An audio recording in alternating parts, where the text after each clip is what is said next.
select a different flight level, for instance, with the same zero fuel weight, the same conditions, and have an assessment regarding the fuel, for instance. Okay. And on the map page, in case of escape route, for instance, if you want to see the escape route on this map page, you may select secondary 1 or 2, and you're gonna see the route that we have to fly in case of engine failure or emergency descent, depressurization in flight, and have to follow the escape routes.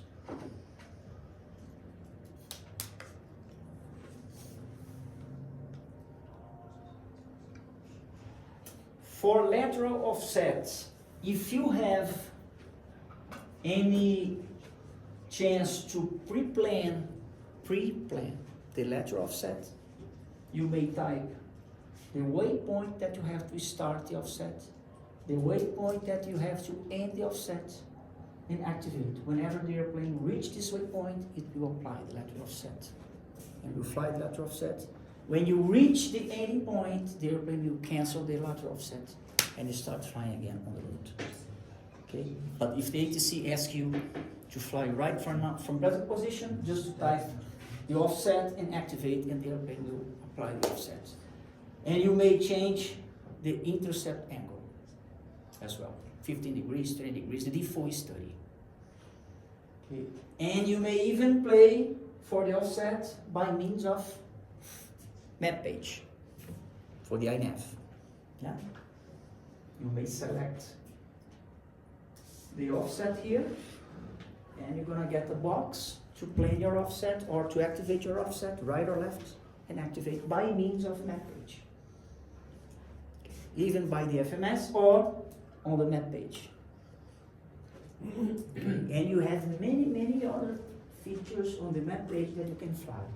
Direct to a waypoint, direct to plus a beam, information regarding waypoints, airports, by using of the map page.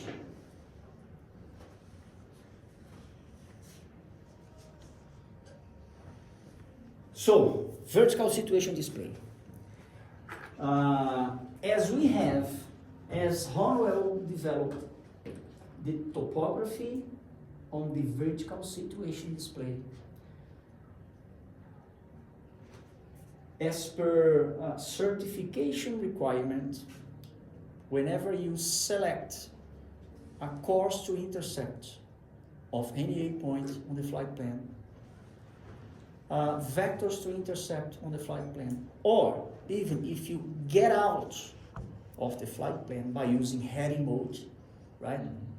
We are on the flight plan, L11 engage, and the ATC asks you to turn right 40 degrees, for instance. The default is this presentation on the vertical situation display. It goes to track, and we're gonna get the box on the flight plan. Why? Now, as per certification requirement, we are working with threat. This is threat and error management, right? Mm-hmm.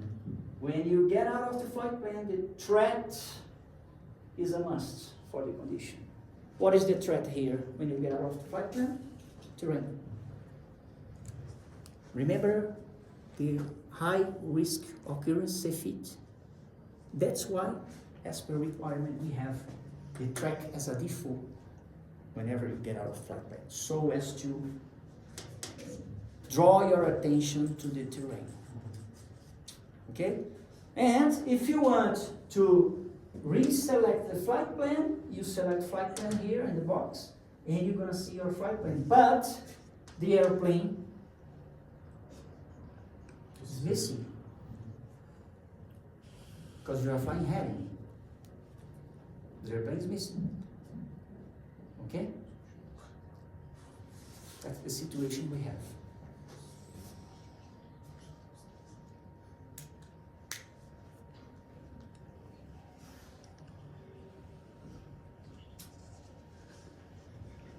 Transponder usage on ground. Needless to set out on, out off on ground. TARA. straight to the TARA, even for E1 that you have. On the load 25.6 and on, and for the E2, you can set TARA before pushing back if the airport requires to select the transponder on the ground. It decreases workload, especially on the holding point before entering the runway, right? It was designed for that, to decrease workload for the pilot monitoring. Just press TRA and that's it. From the beginning of startup engines or pushback. A question, sir. Some airports require the aircraft altitude information, some don't. For example, Beijing, specifically on the airport briefing sheet, it says turn the altitude reporting off. So if I set TARA, it's going to report my altitude, right? In that case, I will have to select altitude off. Am I correct? Weight on wheels. If the airplane is on the ground, the weight on wheels signals is activated. It won't send any information regarding altitude on TARA. Only the aircraft identification. Only the information that the ATC wants. Okay? And how about other airports that requires us to report the altitude information even on the ground? Even on the ground, Yes, maybe, let's say, imaginary airport. I never seen an airport like that. So Why do they want the altitude information on the ground? Why do we have And- alt on Excuse me? option? Why do we have these options? Because of these loads here. At the very beginning, load 20, I flew load 21.4 in on. On these loads, we did have to select out on or out off, depends on the situation. We did have. But for this load and on, the Honeywell improved the software so as to allow you to select TARA only this. And why Honeywell didn't deselect those features? Because this FMS is common for every fleet, and we have some operators still flying these loads. That's why we didn't get rid of out on and out off from the FMS. Okay? So Nowadays, I never use out on or off worldwide. Never. we choose whatever alt on or alt off. It is only the position, no altitude information. No altitude information. No altitude information.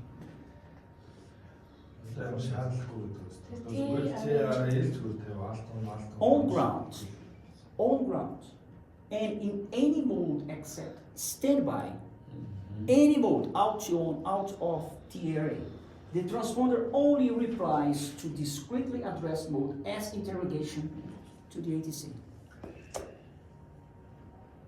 If you are using out on, out off, or TARA on the ground, it's the same result to the ATC. So, as we may select TARA directly, needless to worry about out on or off on the ground. Needless, even for the E1 fleet that you have, even for the load 25.9. It was corrected from 25.7 and on. Okay? It's a weight on wheels, based on the weight on wheels. Okay? We have an operator, German Airways. They are flying the E1 25.9.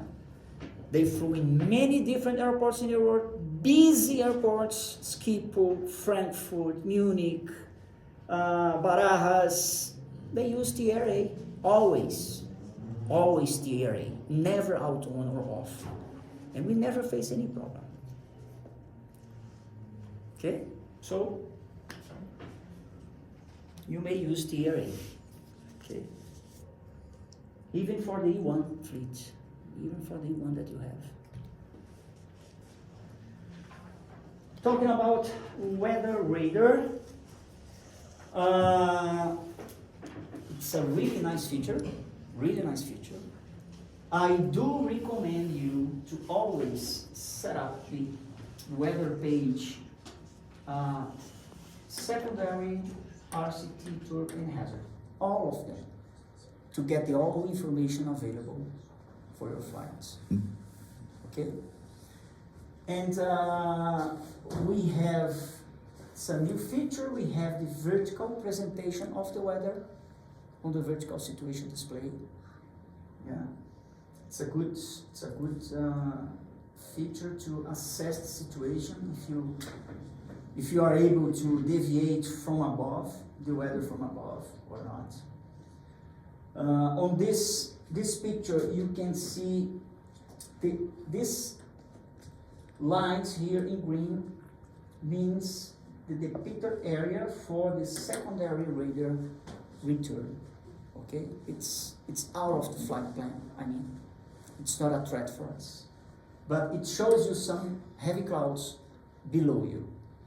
Right? If you want to assess these clouds here for the secondary, you may play with the Alt here and screen the weather radar below you.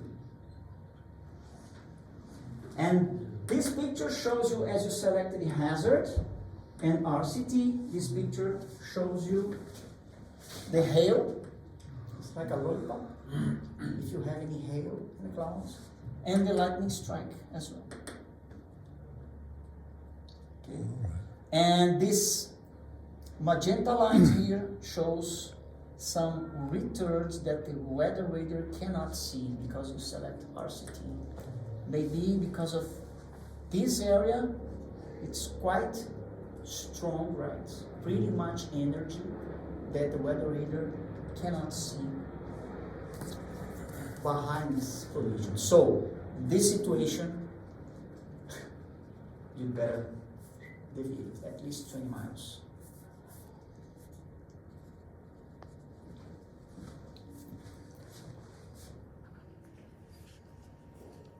And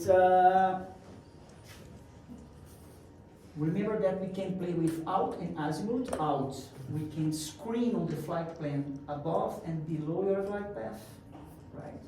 And in azimuth, as you see here, this line, it's a gray line, you can screen the weather radar to the right or to the left. To assess the situation, if you have many heavy cells ahead of you, you may select azimuth and screen all the clouds so as to decide which is the best way to deviate, to the right or to the left. And selecting azimuth, you're gonna see on the vertical situation display as well the clouds that you are targeting, to the right or to the left. Okay.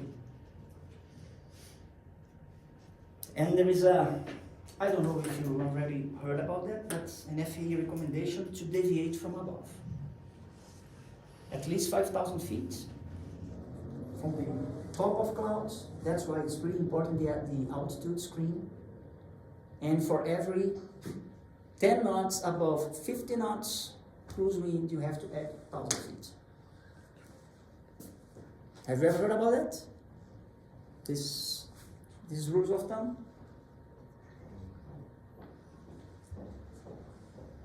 For instance, if you have a cloud like this, it's around 18,000 feet.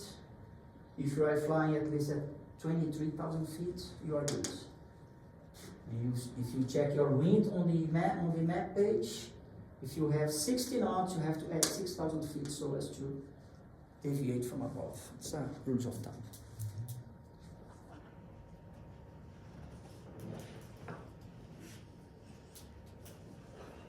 As we have the RAS installed on the airplane, whenever you enter the runway, the weather radar will be turned on automatically. Needless to go to force standby or to go to stab, press 4 times in 3 seconds to turn on the radar. It's automatic, okay? And if you get on the PFD, when you get into the runway and you see on the PFD this flag blinking, it's a yellow weather radar transmitting, it means that, as I stated, the pilot monitoring uses the terrain page, right? It didn't select the weather on your page, okay? And if the other pilots, the pilot flying, for instance, that should have gotten the weather page on his side, didn't select the weather on the map page, or didn't select the map page itself in front of him, you will see this flag blinking so as toward you. Hey guy, show me the weather for you before takeoff. You know, it's quite common. It's quite common. Whenever the right seat pilot is the pilot flying, okay, the left seat select the terrain page, okay, and the pilot monitoring entering the runway with ICAS and status page. Then you're gonna, the left seat pilot will see this flag, because the monitoring didn't select the map page already to see the weather. Then you're gonna see this flag here blinking. Okay? And if you select map, the pilot fly select map, and stay with this flag, go to the map page and select weather on the map. Okay?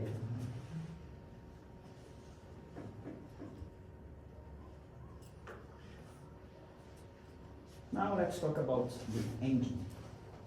And then we're gonna discuss regarding climb 1 and climb 2. It's on the SOP. Okay? It's on the SOP. E1 and E2. GE and Pratt & Whitney works with the FADEC, with this engine, to gives to the airplane 2 climb modes. They design these 2 climb modes for safe engine life and safe fuel. We have 2 different modes for climbing, according to the goal. Okay. I bet that the worst case is engine life. It's costly, pretty costly. Okay. That's why they design, even GE and Pratt & Whitney design climb 2. Whenever you select climb 2, you are saving engine life, because the engine is giving you, is delivering you to the airplane less thrust, and the engine works on the lower temperature. Okay, that's the goal. And you can climb with climb 2 until cruise level. I never use climb 1 for climbing. Never. Only in one situation. 1, safe fuel. Which condition that we have to save fuel? Imagine that we have a situation like this. We are going from A to B. No extra fuel. The weather here is pretty bad and the alternate is so-so. I need to save fuel.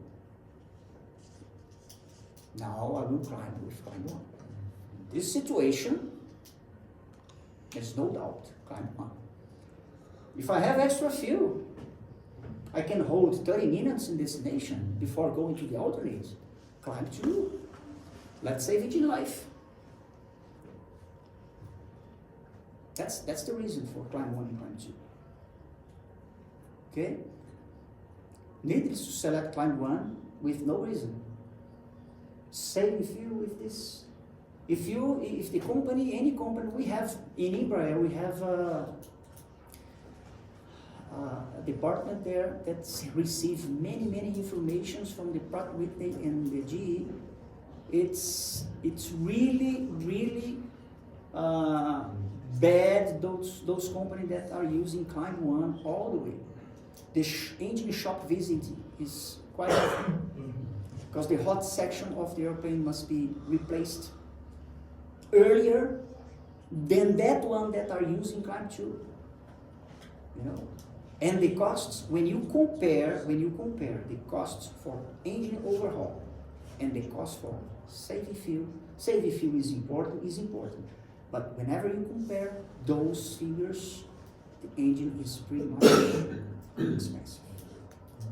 Pretty much expensive. Okay? And it's written here, right? The reason for that, and for sure, it's a company decision. It's a company decision. Okay? But in the average, what we recommend is to use Climb 2 for climbing to save engine life. It's pretty much expensive comparing to the engine to the fuel savings.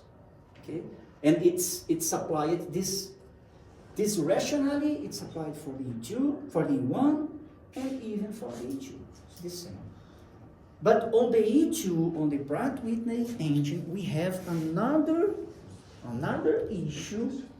Not to mention the fact to save engine life, but we have an FOL that is still valid so far, that it's a must on this Pratt Whitney engine to select Climb 2 all the way. Okay, because some issues with oil leakage, so Pratt Whitney released this FOL along with Embraer so as to recommend using Climb 2 all the way. Okay? And remember, guys and lady, that on the E1, on the E2, sorry, the default, whenever you power up the airplane, the default will be Climb 1. Always. Always. The E1, whenever you select takeoff 3, for instance, it goes automatically to Climb 2. But on the E1, you'll be always in Climb 1. Then, after preparation of the FMS, you have to remember to press TRS and select Climb 2. Okay? So as to get the Climb 2 right after takeoff. It's a pilot action to do that.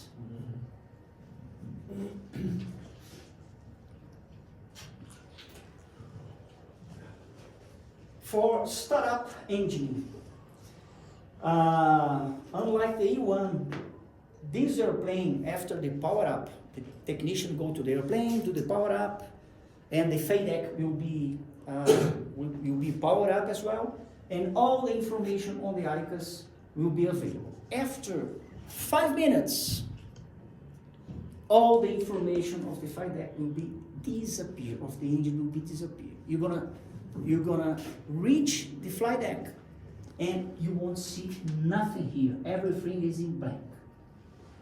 Any one, any two indication, vibration, oil temperature, oil pressure, fan vibration, everything is blank. Let this way.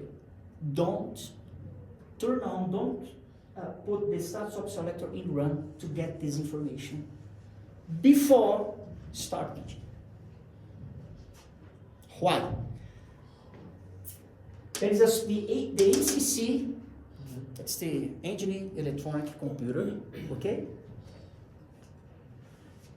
Controls all the information, and it's a way to, I'd say, to save ACC life, okay? So as not to be powered all the time that the airplane is getting AC power, and to switch the channels for every start. Whenever you place in run here, the ACC will activate channel A, for instance, for start. Okay? For the next start, when you place in run, it's gonna be channel B. So they switch the channel to increase the channel life. If we pilots, whenever I reach the flight deck, oh, I want to see here, and you put in run, oh, okay, everything is okay, let's go to stop. The FADEC activates channel A. When you start engine again, put in run, channel B. So you will always use the same channel for start. So the correct procedure is, I will start the engine, push back, okay, may I start? Put in run first and wait. Wait, don't go direct to start as we do on the E1. Put in run, wait 2, 3, 4 seconds to check all the information here on the icons and oil quantity on the status page. So everything is good, all the informations are here, oil quantity is good. Now let's start the engine. Okay, that's the difference from the E1. And for start procedure regarding the sequence, right? On the E1, it's quite immediately when you put in start, you get the N2. It's quite immediately. And you have to monitor on the E1, you have to monitor the oil pressure in 10 seconds. Remember? It's a procedure for us. On the E2, we have the same procedure. After N2 increasing, we have to check the oil pressure indication within 10 seconds after N2 indication. But it takes a while on the E2. It takes around 10 seconds to get N2 indication. So, what do we have to do? We have to start the clock as soon as I get the start-stop selector in start, like the E1. Like the E1. When you start the clock.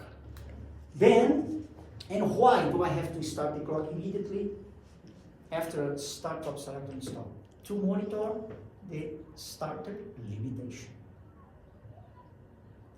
We have a limitation of 4 minutes on this engine. Right? And the start limitation finishes 55%. Okay, it's only SOP. At 55%, I have to stop the clock. Okay? It takes around 1 minute on this airplane, 1 minute and 45 seconds. And if I miss the start at this point for any reason, I got a hot start, something, I missed the start. I have another 2 minutes and 15 seconds to try another one. Okay, that's why it's important to stop the clock at 55%. Okay, it's not on the ignition. It's on 55. That's the starter limitation. And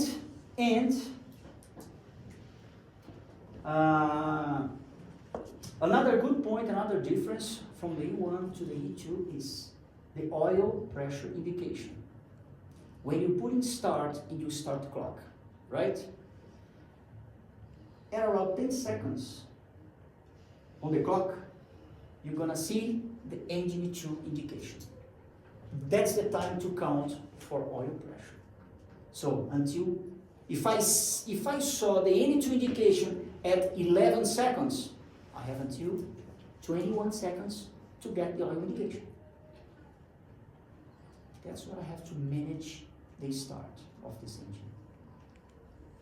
Got it? Got it? Did you understand? Yeah? Do you understand?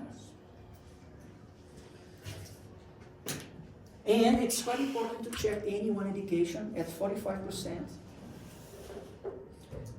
Whenever the N2 reaches 45%, you have to see any one indication increasing.